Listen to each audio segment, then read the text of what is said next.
Fidèle au poste, mesdames et messieurs, dimanche, comme vous le savez très bien, c'est Info 7, la rétrospective de la semaine. Nous allons pour ce dimanche recevoir Franck Diongo, président du MLP, et avec lui, la formule est consacrée. Nous allons décortiquer le temps fort de l'actualité de cette semaine. Très heureuse de vous retrouver une fois de plus, Franck Diongo. Merci beaucoup, madame. L'actualité étant très riche cette semaine, nous allons commencer tout go. Nous allons prendre le tout premier dossier, mesdames et messieurs, c'est la tournée du président de la République tout au début de la semaine. Vous le savez, les cours ont repris pour les classes terminales et le président de la République a voulu palper du doigt la réalité sur le terrain. Il est allé dans quelques écoles de la capitale, évidemment à l'université de Kinshasa, l'une des grandes universités de notre pays, la République démocratique du Congo. Plus de détails, mesdames et messieurs.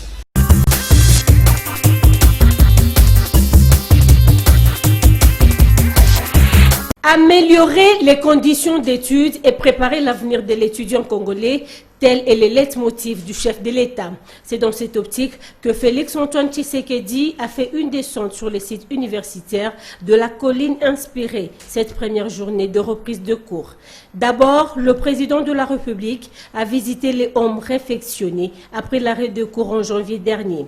Il a personnellement constaté l'avancement des travaux réalisés par l'agence Ouagenia Générale Construction, maître de l'ouvrage. Ensuite, Félix Tshisekedi va visiter les étudiants finalistes en jeu 3 économie. Ici, il s'est adressé aux étudiants en les encourageant à prendre leurs études au sérieux, tout en rappelant qu'il prend à cœur les préoccupations des étudiants. Félix Tshisekedi n'a pas manqué à les conscientiser à respecter les gestes barrières. Donc vous devez être dans les meilleures conditions possibles pour que vous puissiez intérioriser tous les enseignements que vous allez avoir tout au long de votre carrière. Le chef de l'État va se diriger après à la faculté de droit où son défunt père a suivi son cursus universitaire. Ici, en L2, il a eu droit à un accueil chaleureux. Dans son adresse, Félix Tshisekedi a martelé que le président de la République est d'abord le premier serviteur du peuple. Il n'a pas manqué de mettre un accent sur le strict respect des gestes barrières. Le Congo est un des meilleurs pays au monde. Ce n'est pas normal, c'est vraiment un paradoxe de voir que ses filles et ses fils choisissent l'exil, choisissent de le quitter et d'aller évoluer ailleurs. Cela nous interpelle et c'est pourquoi nous restons soucieux d'améliorer vos conditions d'études et de préparer votre avenir. Avant de quitter la colline inspirée, Félix-Antoine Tshisekedi a salué la réfection des bâtiments et a demandé aux étudiants d'en faire bon usage.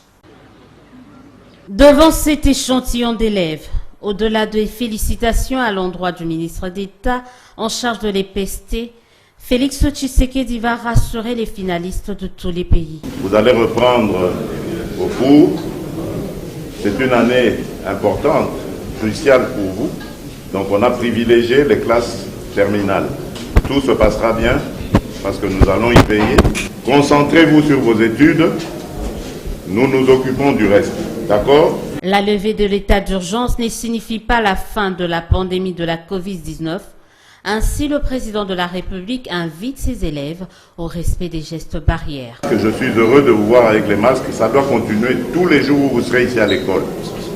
Évitez les contacts manuels et veillez à vous laver toujours les mains quand il y a eu des contacts.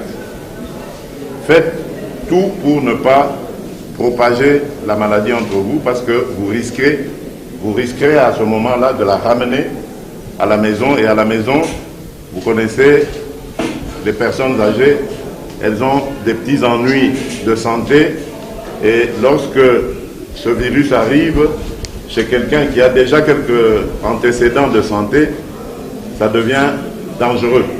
Ça met sa vie en péril. Voilà pourquoi je compte sur vous pour que tout se passe normalement. Après l'Institut de la Gombe 1, le président de la République s'est rendu à l'ITC limité où il a martelé sur le même message.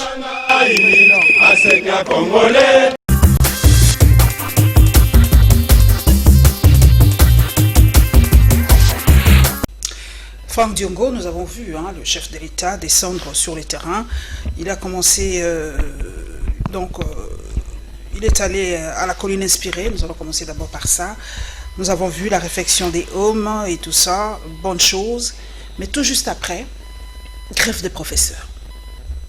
Paradoxe. Et pourtant, on a l'impression que ça va maintenant à l'UNIKIN, réfection des hommes, tout et tout, mais les profs ne veulent pas enseigner. Paulette Kimutu, c'est un privilège, un honneur pour moi de pouvoir m'associer encore une fois, d'amener ma petite contribution, ma petite pierre dans les questions liées aux dossiers nationaux de notre pays, surtout l'actualité de toute la semaine. La visite du président de la République au niveau de l'université et dans les écoles primaires et secondaires, je dois vous rappeler qu'en ce qui me concerne, je commencerai par saluer et féliciter cette initiative du chef de l'État. Notez que dans les recherches que je menais, Paulette Kimutu, depuis le jour que Mosé Kabila était parti pour les questions de CPP, c'est-à-dire... Je me rappelle encore, les CPP. Voilà, les CPP. à l'université, Okay. c'est Félix Tshisekedi qui est reparti encore à l'université. Donc, M. Kabila n'a jamais été visiter les universités du pays. Pendant 18 ans, Kabila n'a jamais visité une des universités. Moi, je vous dis qu'à l'UNIKIN, là, dans les universités, M. Kabila, à part Mosé Kabila, l'ancien régime, le président ne jamais parti. J'aime bien remonter. Et Mobutu, il avait des relations tendues avec les universitaires. Je me rappelle, pas, 69. Il y a eu des problèmes. Il y a eu des problèmes avec Mobutu. Et Mobutu avait sacralisé l'université. Faites attention. Au-delà de ce qui n'allait pas, et Mobutu empêchait qu'on viole les universités. Maintenant, les gens ont tenté d'être violés. Attention, les régimes passés ont violé les domaines des études comme les domaines réservés. Donc, on va revenir. Donc, je parle que la visite du chef de l'État, c'est vraiment une pratique qui a déjà été oubliée par les étudiants, les personnes administratives et académiques. Donc, ça, c'est le premier élément. Deuxième élément, le réfectionnement ou la réfection des hommes des étudiants. Mais depuis le Belge, toutes les recherches que je menais, toutes les recherches que nous avons menées, les témoignages des enseignants, des étudiants, du personnel administratif, c'est pratiquement un bijou. Donc, ça n'a jamais été réflexionné comme ça. D'ailleurs, il se pose un problème d'entretien. Est-ce que c'est l'administration de l'université qui va gérer? Est-ce qu'il faut donner à un privé pour gérer, pour garder bien la beauté de ces ouvrages? Il faut un débat là-dessus. Oui, par rapport à la grève des professeurs. Et aussi, pour les qui m'ont noté que c'est pendant la crise des Covid-19 que le président Tshisekedi a accordé de l'intérêt à ce que, bien entendu, on réflexionne cet élan-là, cette nouvelle-là qu'il faut saluer, encourager et féliciter. Le scandale que vous relevez par rapport, Paulette Kimutu, à la grève des enseignants à l'université, des professeurs, la grève est une revendication démocratique. J'ai également essayé de mener de recherche. À ce niveau-là, j'étais en contact avec beaucoup de professeurs. J'ai des professeurs au parti de l'université de Kinshasa. L'ensemble de recherches démontre que les professeurs ont des revendications principales. La première revendication principale, Paulette Kimutu, lorsqu'ils ont acheté 2 voitures qu'on a données aux professeurs, il y a ce qu'on appelle un trop perçu de $3000. C'est-à-dire, les professeurs ont payé plus que le prix convenu. Ah, Bachini Bango, comme on peut Donc, dire. il faut que l'État puisse remettre, payer les $3000. Et ils disent, avant de reprendre les cours, payez-nous les $3000 parce que le gouvernement a pris un engagement qu'il n'a pas respecté. Deuxième revendication, le manque à gagner. Il y a un manque à gagner de 2 mois par rapport à la manière qu'on le paye. Ils ne veulent pas une augmentation de leur salaire parce que moi j'ai ouï dire... On n'est pas dans l'augmentation d'abord des salaires. Mais ils veulent qu'on leur paye $5000 par mois, non? Même à Lubumbashi, il y a grève. Les recherches que je menais... Mais je vous informe. Les recherches que je menais, les documents que j'ai examinés, les échanges que j'ai eu avec des professeurs, des grandes revendications sur le paiement des trop perçus de 3 000 $ que l'État doit leur restituer leur argent et également le manque à gagner de 2 mois. Si l'État négocie avec un engagement ferme ou une réponse immédiate, les cours vont reprendre. Et là, je plaide auprès du président de la République de pouvoir, dans la logique de la politique du peuple d'abord, lui-même qui est descendu à l'université, on ne peut pas réfectionner les hommes et ne pas donner la chance aux étudiants de pouvoir reprendre les cours. Donc pour moi, je sollicite l'augmentation salariale n'est pas dans les revendications actuellement. En tout cas, dans les documents que j'ai eus, je n'ai pas vu ça. Merci. Donc je demande l'implication personnelle du chef de l'État pour répondre aux revendications. Le paradoxe, le chef de l'État a relevé... comment on appelle ça? Des professeurs. À la revendication de professeurs. Le chef de l'État a relevé le paradoxe, c'est l'exil de beaucoup de jeunes Congolais. Il a dit, lui, il ne comprend pas, avec tout ce que nous avons, que le jeune Congolais aujourd'hui ne rêve que de partir, de chercher à mieux vivre ailleurs. Alors, est-ce que le président, vraiment, c'est la question que je me pose, connaît-il vraiment la réalité que vivent les jeunes Congolais aujourd'hui? Très bien. Alors, pour terminer le premier point, en fait, tel que je connais le chef de l'État, il va recevoir la délégation des professeurs. Ok. Et amener des réponses il va répondre. Oui, ma Alors, question. par rapport... Il n'y a pas une cassure entre la réalité que vivent ces jeunes et ce que dit le chef de l'État. Mais non. Vous savez que le président de la République lui-même, il est le fruit de la résistance. Il a fait toute sa vie en exil. Parce que quel est le vrai problème? Premier facteur de complication des Congolais, c'est que nous avons vécu dans des régimes et des dictatures. Deuxième facteur de complication, les régimes de dictature qui ont suivi, qui se sont succédés au pays, avaient ignoré les besoins de la jeunesse congolaise. À tel point que on a préparé la jeunesse congolaise à devenir l'imbécile de demain. Et on a sémé, pour les Kimutu, dans les cœurs, dans la conscience des jeunes Congolais, le dégoût de vivre au Congo et le besoin d'un ailleurs que l'on croit meilleur. Et cela, pour les Kimutu, l'Eldorado européen. Cela, pour les Kimutu, la confection des dossiers d'asile politique.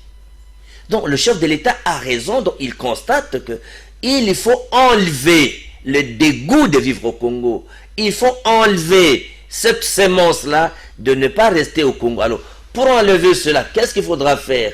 Il faut instaurer un État du peuple d'abord. Un État du peuple d'abord égale un État de droit, que le droit des droits démocratiques où on respecte le droit des citoyens, on respecte, on garantit à l'avenir à la jeunesse. Parce que un État qui ne sait pas clairement donner du travail à la jeunesse prépare la jeunesse à devenir le messie de demain. Donc il faut éviter d'ignorer le besoin de la jeunesse. Sortir la jeunesse sacrifiée doit devenir le courroie, le rouleau compresseur qui garantit l'avenir de demain.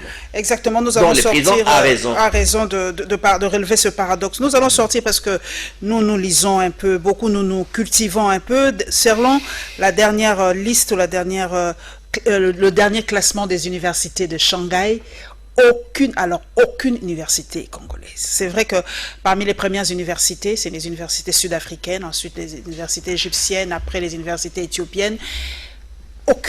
Aucune université congolaise. Vous êtes une élite, vous avez été formé ici, si je ne me trompe pas, en République démocratique du Congo. Pourquoi on ne nous classe pas? Est-ce que vraiment nos élèves étudient bien et tout ça? Pourquoi on n'est jamais classé, nous, en RDC, dans presque tous les domaines? Non, mais vous comprenez que le régime de 18 ans de M. Kabila a détruit notre système éducatif. Le budget de l'État d'abord, en ce qui concerne le secteur éducatif. Vous avez été député, hein? Maman, vous êtes abattu je vous donne un exemple. Pour augmenter le budget de l'éducation. Je vous donne un exemple. Au Canada où je résidais, le budget de l'éducation, sur les 100% du budget de l'État, l'éducation prend 40% du budget et la santé prend 30%. Donc, la santé et l'éducation, c'est 70%. Mais au Congo, le budget de l'éducation ne fait même pas 5%. Donc, lorsque le budget même de l'État congolais ne fait pas le budget de l'Université de Montréal au Canada. Le budget de l'État congolais. On n'en parle même pas d'Oxford ni d'Yale. Alors, nous tu vois, donc, la sous-capitalisation, le sous-investissement à l'université, de l'éducation en général. De l'éducation en général, le manque d'intérêt d'investir pour garantir l'avenir de notre jeunesse à travers l'éducation, on a détruit nos universités et notre système éducatif. Il faut repenser tout ça. Nous allons parler... Et puis, il faut que le président de la République, qui est du peuple d'abord, doit faire un effort tel qu'on voit, il est en train de faire, pour qu'on puisse réhabiliter notre système éducatif, pour garantir à notre jeunesse un système éducatif compétitif et gagnant. Voilà, nous allons maintenant parler des Allemands qui sont venus en République démocratique du Congo. C'est là soulevé, comme vous le savez, beaucoup de débats. Comme on dit en français d'ailleurs, chat échaudé craint l'eau froide. Beaucoup disent, mais on a déjà vu beaucoup d'investisseurs venir en République démocratique du Congo. D'ailleurs, le tout dernier qui a... fait débat vraiment à l'époque, c'était ce fameux contrat gagnant avec les Chinois, le win-win. On nous entend parler et on n'a pas vu les œuvres. Alors beaucoup aussi se posent la question, est-ce que ces Allemands, c'est toujours pas ce mirage, c'est pas de l'utopie, la venue de ces Allemands, est-ce qu'on les connaît, qui sont-ils, tout ça. Nous allons essayer d'en parler tout à l'heure dans ce deuxième dossier consacré, d'ailleurs il y a 2 dossiers consacrés à ces investisseurs allemands. Alors nous allons commencer, plus de détails s'il vous plaît.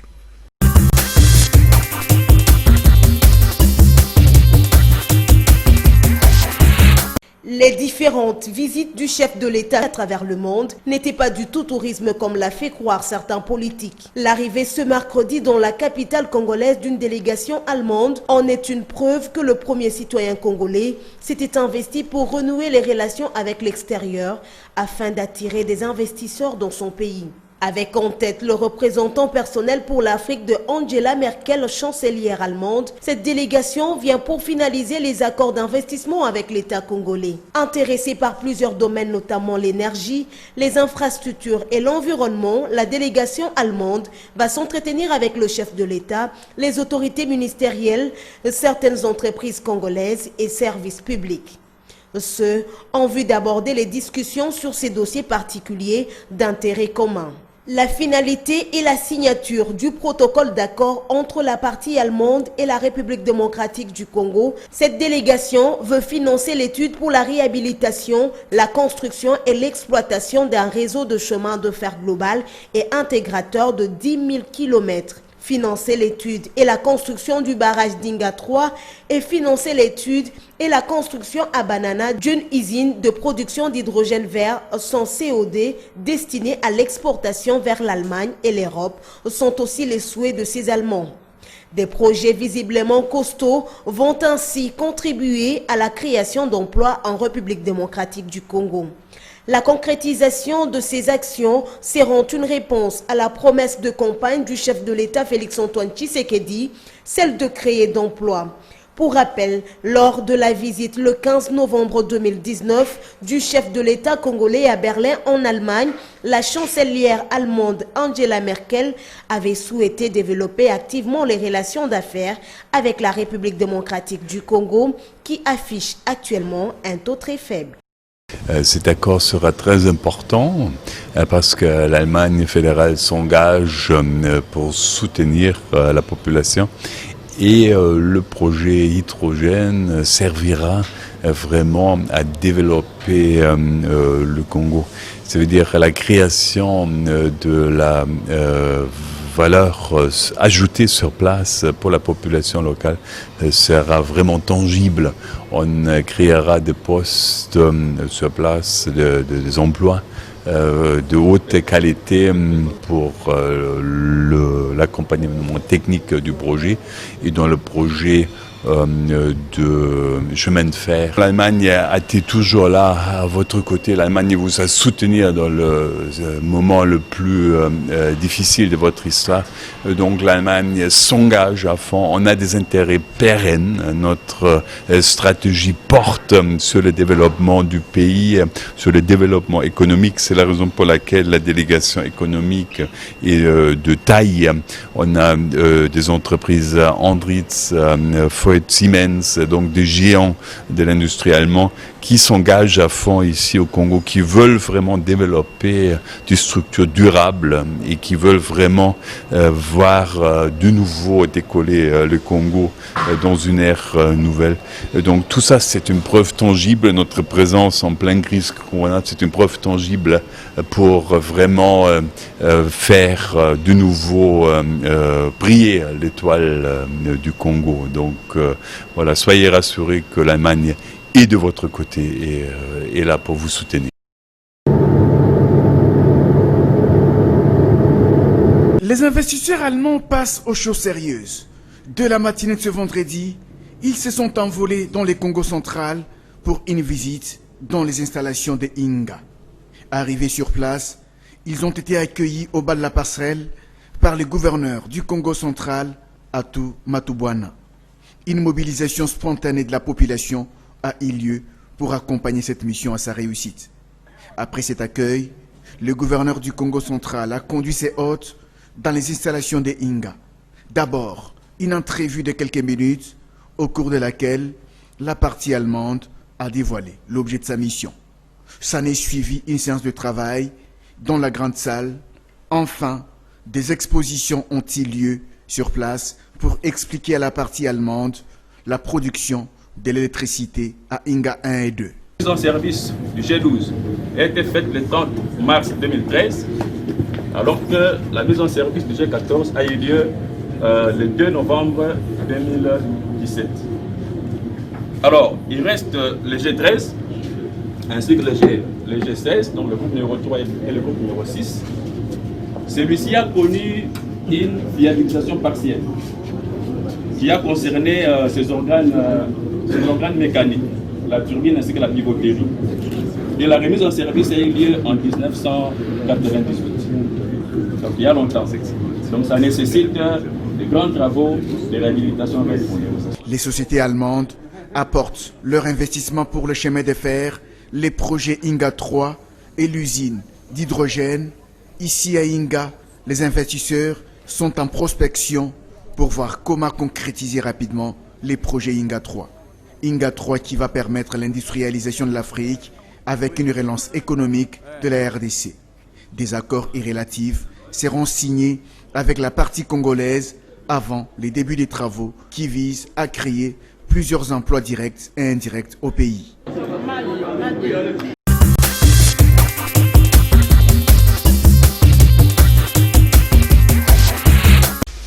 Franck Diongo, nous avons suivi l'arrivée des investisseurs allemands en République démocratique du Congo. Beaucoup de questions, cela soulève beaucoup de questions. C'est d'ailleurs tout à fait normal que cette population, comme je l'ai dit tout à l'heure, chat échaudé craint l'eau froide. La population se pose des questions.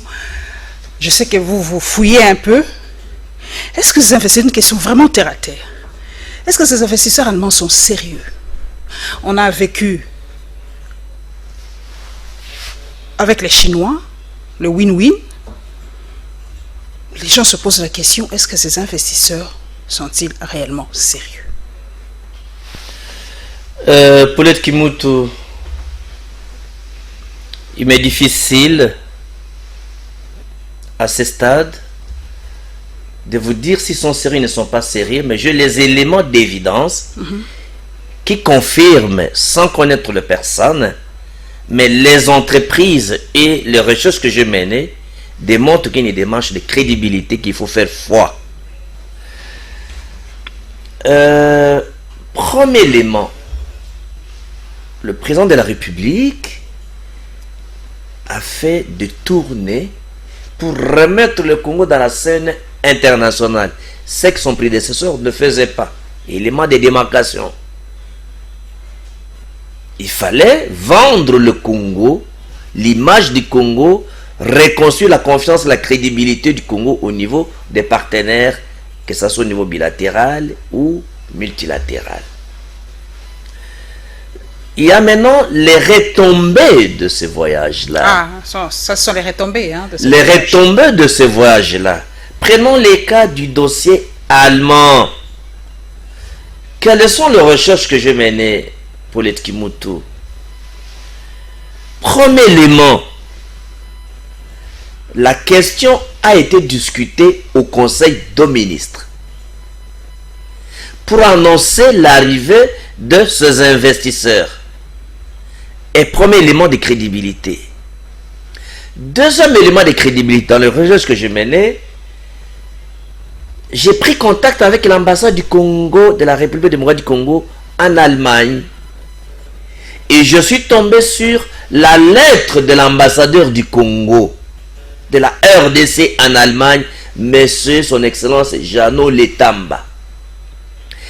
Et les documents qu'il avait signés le 29 juin,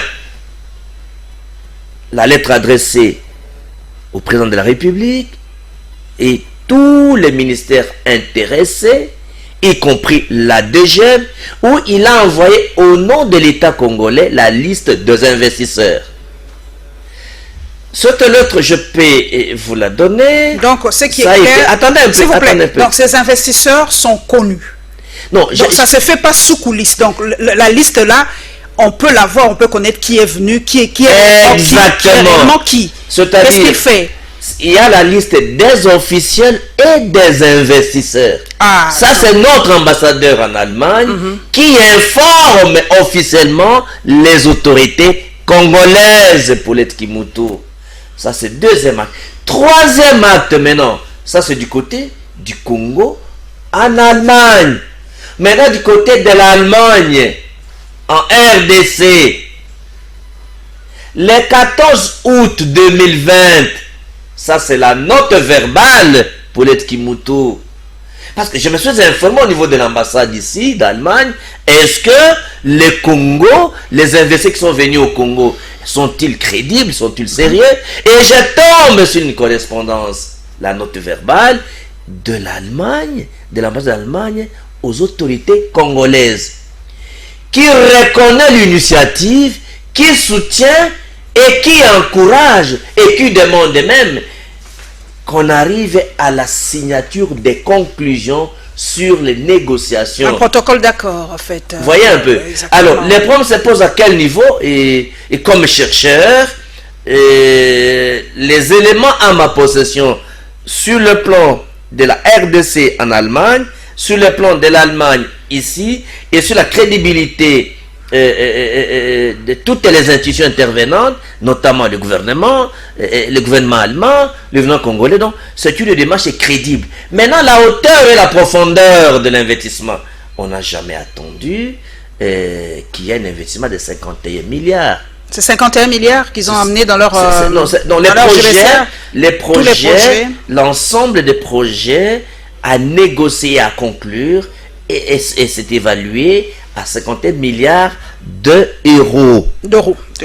Donc, Franck Diongo. alors, dans cet anglais-là, quand vous entrez un peu les entreprises, quand vous voyez par exemple CMS, ce sont ces mêmes entreprises-là, ces investisseurs, ces mêmes entreprises qui ont construit, qui ont fourni les équipements des barrages d'Inga. Donc, les machines qui sont à Inga, ce sont ces Allemands-là qui ont fabriqué.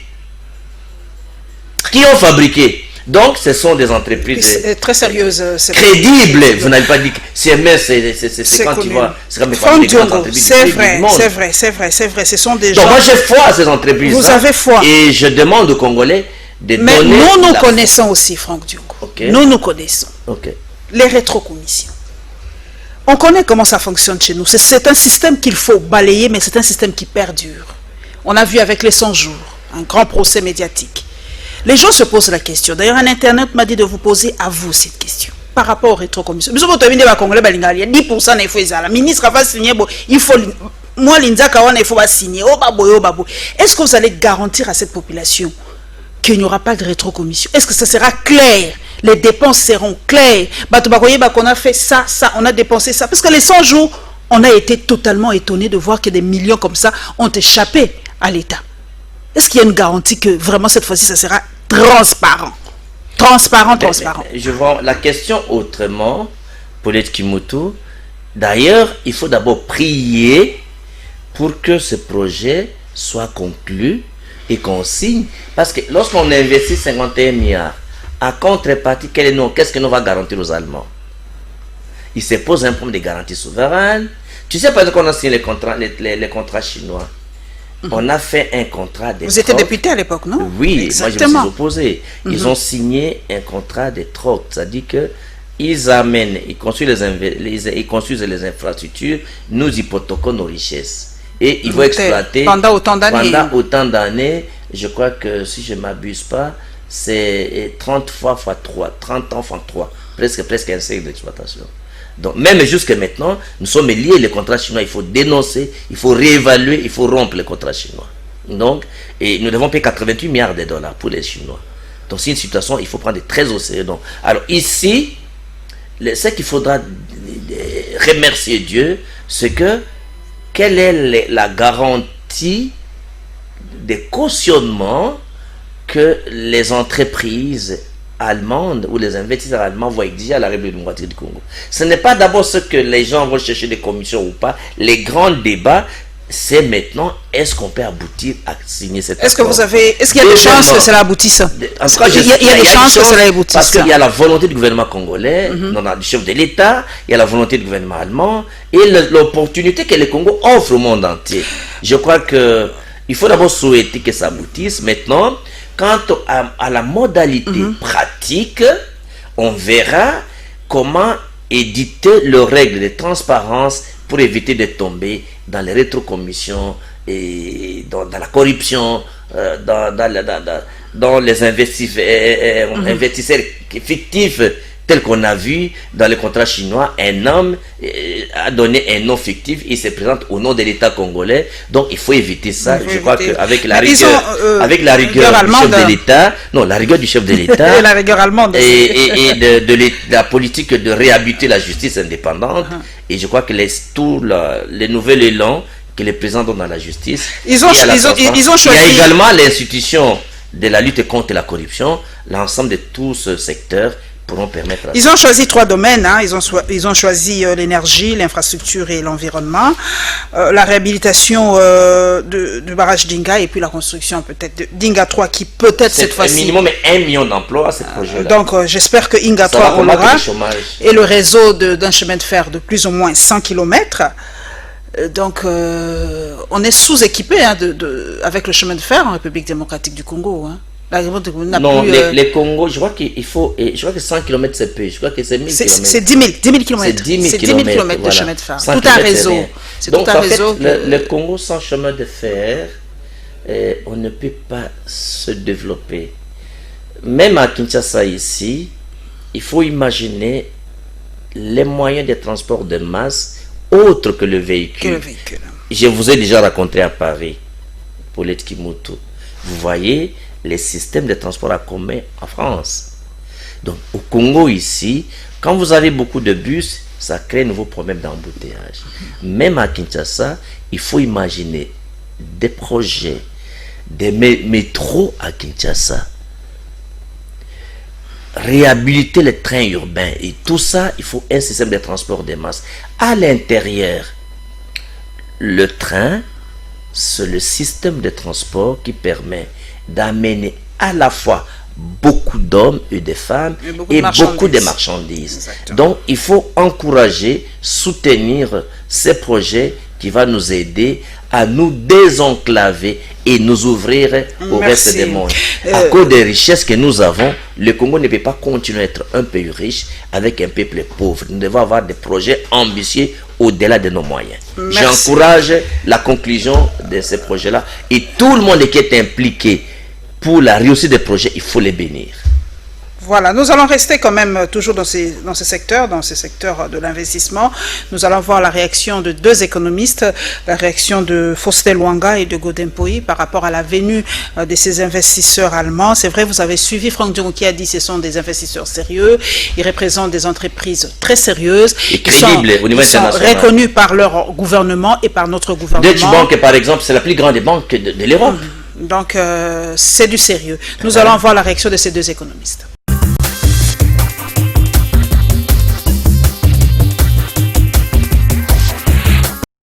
À Kinshasa, depuis mercredi dernier, les investisseurs allemands font parler d'eux.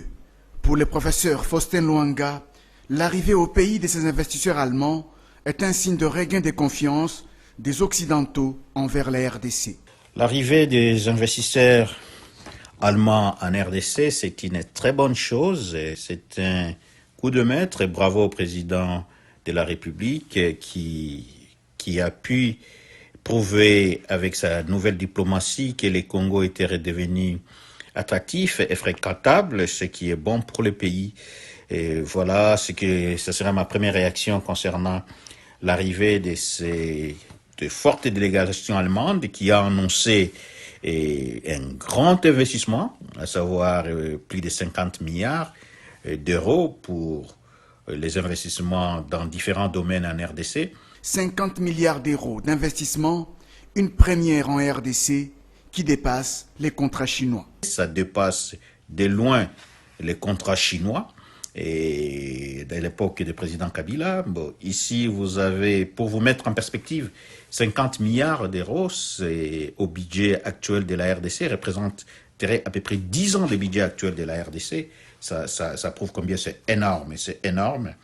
Et c'est pour la première fois. Il y a eu certains investisseurs comme Tengefu Ngurume qui avaient investi jusque-là 3 milliards et ce n'était pas en une seule fois.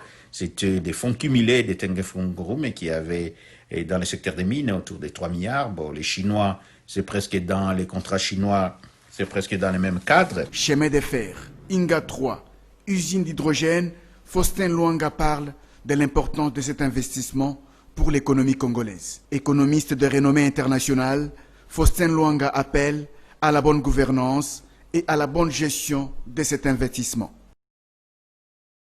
L'investissement allemand, plus que jamais indispensable pour le pays de Félix Tshisekedi. Depuis l'arrivée de la délégation allemande en RDC, il y a plus de 48 heures, la nouvelle n'a cessé de séduire l'opinion nationale dans son ensemble, y compris sa crème la plus intellectuelle. Le professeur en économie de développement qui s'est fait élire président des députés de Kinshasa, Godefroid Poyi, dit en savoir plus sur les effets propagateurs du dit investissement sur l'économie du pays. Les statistiques à ma possession, c'est que les plus grands investissements que nous avons eus, donc entreprise par entreprise, c'était TFM qui avait apporté 3 milliards de dollars. Mais quand il y a un consortium qui amène 50 milliards de dollars, c'est plus que le PIB actuel de la RDC. Il y aura création d'emplois, redistribution de nouveaux salaires. Pour ceux qui connaissent la géographie du monde et de notre pays, vous vous rendez compte que les minéraux quittent les Katanga. Des fois, ça descend vers le sud, avant de remonter vers l'Occident. Tout ça, ça génère du temps improductif et des coûts supplémentaires. Donc, si cette jonction est faite, nous aurons la possibilité, avec la route panafricaine du Népal, de prendre nos minéraux à partir du sud, qui pourront rejoindre, en traversant la République bien sûr, qui peuvent rejoindre facilement le nord. Et ça va nous permettre de gagner en temps, mais de gagner également en coûts supplémentaires. Et l'avantage, c'est surtout l'intégration même de l'économie nationale. La mise en œuvre de la deuxième filière de l'investissement allemand relatif à l'énergie devra faciliter la sectorisation de l'économie de la RDC, insiste le professeur Godefroid Poyi. Pendant que nous parlons avec vous, les sociétés minières importent aujourd'hui l'électricité de la Zambie. C'est extrêmement grave. Donc, si on ne sait pas transformer notre cuivre aujourd'hui, c'est tout simplement parce qu'il y a notamment cette question énergétique qui se pose. Bon, croisons les doigts que cela puisse se concrétiser. Parce que si cela arrivait, certainement, ça sera le redécollage de la République démocratique du Congo. Une fois matérialisé, ce protocole d'accord entre la RDC et les sociétés allemandes sera susceptible de générer plus d'1 million d'emplois au profit des populations congolaises sur l'étendue du territoire national.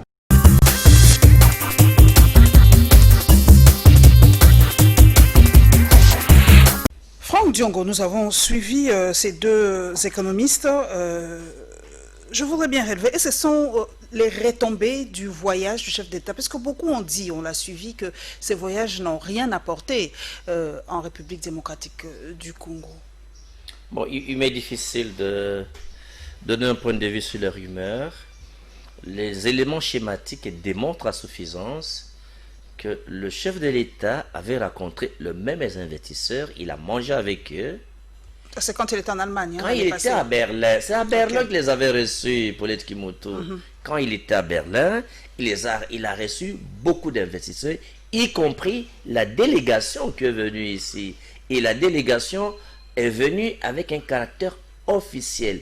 À partir de l'Allemagne, jusqu'ici, notre gouvernement, l'ambassade d'Allemagne, alors les premiers et où? Moi, je pense que les questions que vous posez par rapport aux rumeurs, ce sont ceux qui sont les ennemis du Congo et des Congolais qui ne veulent pas qu'il y ait la relance de notre économie. Parce qu'injecter à travers des projets industriels, Paulette Kimoto, ce ne sont pas de petits projets.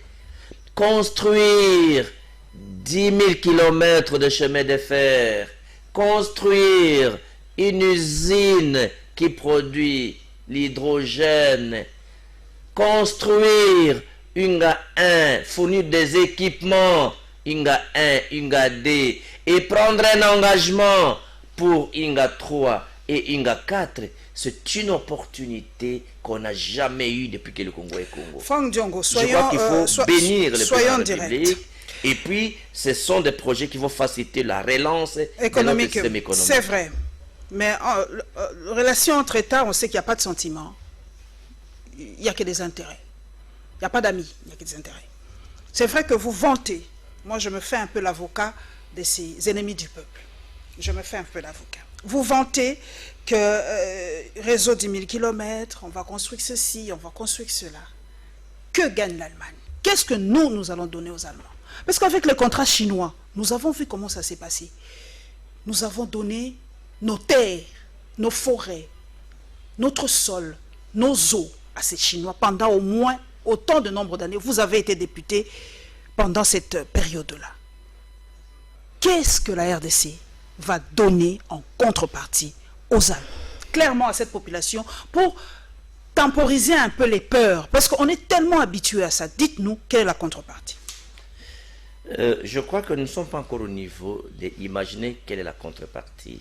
Parce qu'en fait, le terme de référence, ils sont venus pour négocier et conclure. Les termes de référence, nous devons les avoir.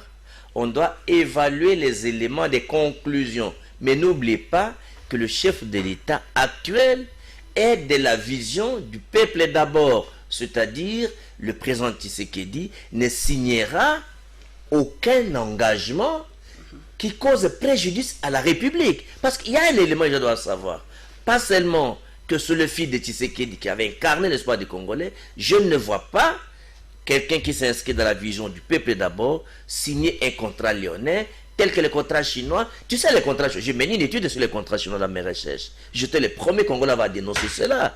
Les contrats chinois, les premiers projets demandaient que les Chinois vont investir 9 milliards de dollars, mais en termes de troc, ils vont prendre chez nous les ressources minières, bien entendu, pour Kimutu, allant à 88 milliards de dollars.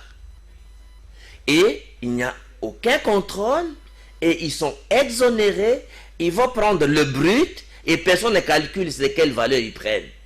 Et ils ont même conclu que si on terminait, si les minéraux sont épuisés, parce que ce sont des ressources épuisables, si les minéraux sont épuisés pour tous les Congo, ils vont prendre les arbres. Si les arbres sont finis, ils vont prendre les eaux, ils vont exploiter dans les eaux. Donc c'est comme ça que le contrat chinois a été signé. Heureusement que la Banque mondiale, le Fonds monétaire international, ils ont fait des pressions, on a ramené les 9 milliards à 6 milliards. Donc c'est un contrat que le nouveau régime doit réévaluer et rompre. Ça continue jusqu'à aujourd'hui? Ça continue, ce n'est pas rompu le contrat chinois. Donc tel que nous sommes là, nos arrière-enfants payeront si on ne dénonce pas ça, si on ne recadre pas les contrats chinois. Deuxième élément, ce genre d'engagement comme les investisseurs allemands, comme il y a un autre pouvoir, un autre président qui a installé l'agence anticorruption, qui a réhabilité la justice, qui veut un état de droit démocratique, un état du peuple d'abord, qui respecte les textes, je crois que j'ai la certitude que ça va aller. Les termes qui vont nous amener à la conclusion profiteront à la République. Aussi, il y a plusieurs formes. Vous savez qu'en Europe, en Afrique du Sud et dans d'autres pays, surtout les pays anglophones, vous savez qu'il y a les gens qui construisent des routes. Ils construisent les routes parce que l'État n'a pas l'argent à les payer. Qu'est-ce qu'on fait? Ils établissent un système de péage. Alors ici, nous aurons... Il y a plusieurs formes. Alors, les chemins de fer, c'est commercial.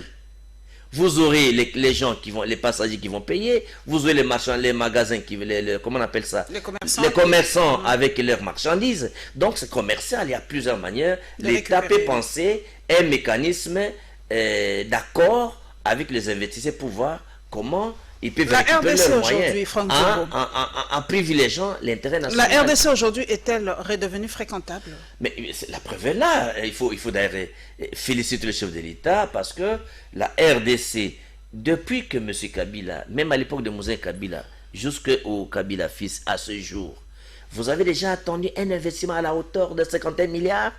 Le Congo est devenu fréquentable. C'est à cela que les gens des mauvaises langues ont qualifié le président de la République de Christophe Colomb qui est parti découvrir le monde. Alors que le retombé de ce qu'il a fait dans sa tournée en Europe, aux États-Unis et ailleurs, voilà, nous sommes en train de le vivre déjà. De le vivre maintenant, donc le Congo est redevenu fréquentable parce que le chef de l'État a soigné l'image de notre pays, il a vendu l'image de notre pays et il a créé le système d'attraction au Congo et beaucoup d'investisseurs en train de revenir. Voilà. Et vous avez vu même les Américains ont signé l'accord pour, je crois que la Goa ou si les plans du commerce avec les États-Unis. Vous avez vu déjà en septembre, les Congolais vont partir pour être formés aux États-Unis.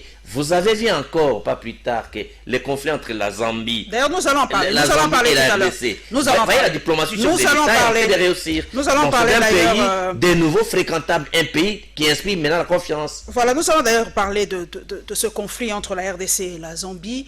Nous avons vu la tenue de cette 10e commission sur la sécurité en République démocratique du Congo. Beaucoup de choses ont été indites. Nous avons d'ailleurs vérifié parce que nous avons ouï dire que le gouverneur du Tanganyika, Zoé Kabila, aurait claqué la porte de cette commission. Beaucoup de gens disent trop de diplomatie tue la diplomatie. Alors on se pose la question, pourquoi nous on n'attaque pas aussi, pourquoi nous ne ripostons pas face à la Zambie? On apparaît comme faible. Je vais poser d'ailleurs la question à Franck Diongo parce que beaucoup de sons de cloche. Les uns disent que les Zambiens ou l'armée zambienne a quitté, d'autres disent non, ils sont toujours là et tout ça. On ne sait pas trop bien qu'est-ce qui se passe dans les frontières zambiennes. Doit-on revoir nos frontières issues de la colonisation pour calmer peut-être les jeux? Parce que les Zambiens disent que ces terres leur appartiennent et que ce sont les colons qui ont mal tracé les frontières. Alors nous allons parler aussi de la réouverture des frontières, parce que depuis quelques heures, les frontières de la République démocratique du Congo sont réouvertes. Les avions, tout ça, les bateaux peuvent circuler. Plus d'informations, s'il vous plaît.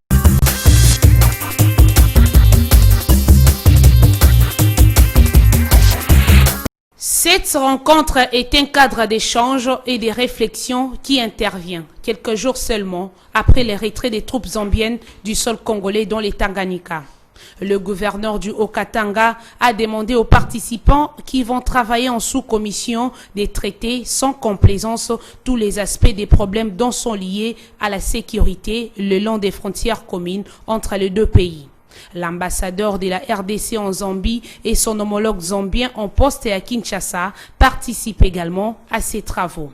Pendant 5 jours, il sera question d'évaluer les degrés d'exécution des recommandations d'intérêt commun prises au cours des sessions précédentes. C'est-à-dire, ces assises sont aussi un cadre d'échange et de réflexion sur les questions de défense, de sécurité, d'État et de sécurité publique qui peuvent surgir entre les deux pays, a indiqué Benoît Chiboibois, vice-premier ministre, ministre de l'Intérieur. Pour sa part, le représentant des experts zambiens et secrétaire permanent au ministère de la Défense, Victor Firi, a souligné qu'avec sa participation à ces assises, la Zambie s'engage à travers ses délégués à résoudre tous les problèmes qui vont surgir le long de la frontière entre les deux États. Rappelons que la dernière commission s'était tenue en 2015 à Ndola, en Zambie.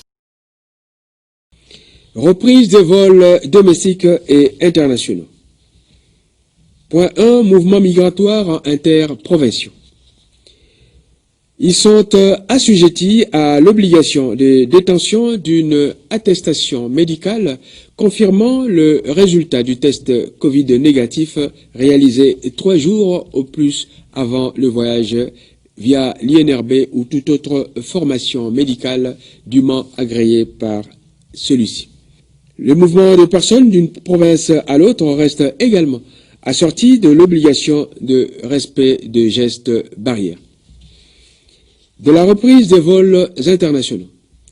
L'autorité de l'aviation civile estime que cette reprise doit être conditionnée pour tous les exploitants, à savoir les compagnies aériennes et aéroports, à l'obligation de conformité dûment constatée au regard des lignes directrices de l'instruction opérationnelle.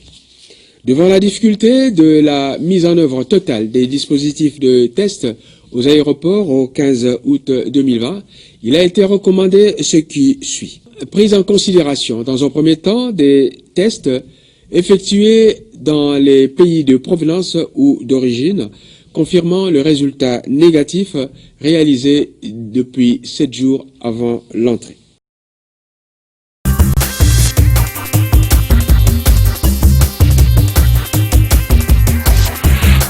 Franck Diongo, question directe. Comment vous, une telle personnalité, vous ne vous retrouvez pas parmi les 12 personnalités pour parler de la réforme électorale? Je me suis d'ailleurs posé cette question personnellement. Paulette Kimutu, je ne sais pas si la question est bien posée, parce qu'en fait, c'est une initiative isolée de quelques frères qui ont pensé porter une réflexion. Mais la question, a bien entendu, de la réforme du processus électoral ou l'approche consensuelle, c'est une opinion. Mais est-ce que Franck Diongo, comme chercheur, Franck Diongo comme parlementaire expérimenté, Franck Diongo comme chef d'un parti politique, et comme héros vivant, quelle est sa vision par rapport aux prochaines échéances électorales? Quelle est votre vision? Parce qu'en fait, quel est le problème qu'il faut noter? Qu'est-ce qu'on doit modifier? Paulette Kimutu. Vous savez que je suis co-rédacteur de la Constitution. D'abord, l'actuelle Constitution et même la loi électorale, c'est un fruit des consensus. Déjà. Alors, maintenant, les consensus, quand on parle de une législation consensuelle en matière électorale, parce que les gens parlent de cela. Les vrais problèmes de la classe politique, c'est quoi? Ils veulent un dialogue pour le partage du pouvoir. Encore? Tu comprends? Encore ils là? veulent le dialogue, et Franck Diongo n'est pas pour le dialogue pour le partage du pouvoir. Vous allez vous rappeler? Claude, pardon. Vous allez vous rappeler? S'il vous plaît. Mais Claudel Loubaye a dit c'est pas ça la finalité. Moi je l'ai suivi. Il a dit c'est pas pour le partage du gâteau, pour la recherche de pouvoir. Est-ce qu'à la SEMCO ils vous ont dit est-ce qu'à la SEMCO ils vous ont dit qu'ils partaient partager le pouvoir? Mais Franck Diongo vous a anticipé, vous a dit anticipativement. Deuxième élément, donc je ne suis pas pour un dialogue pour le partage du pouvoir. De deux, les consensus entre qui et autour de quoi? Le vrai problème de l'initiative des réformes, normalement, n'est pas en dehors des institutions. L'initiative des réformes, ce qu'il faudra noter ici, sur le président de la République, qui est en coalition avec le FCC, si les deux en coalition avaient la même vision, Paulette Kimutu, il n'y aurait pas d'initiative parallèle. Donc, Il n'y aura pas d'initiative privée des 12 ou des 13, tel que vous dites. Donc, en réalité, les options qui doivent être levées. 1.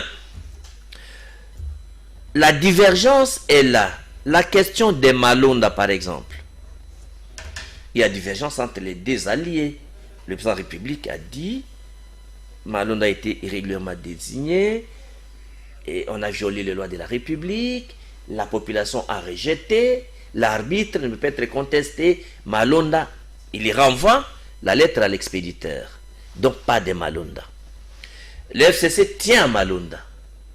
Vous avez suivi l'audio, par exemple, sur la Cour constitutionnelle, où on entend la voix de M. Mende qui dit que les 5 juges de la Cour constitutionnelle sont pro-Kabila, et alors que les Caches cherchent à les remplacer pour que les Caches... Est-ce faux?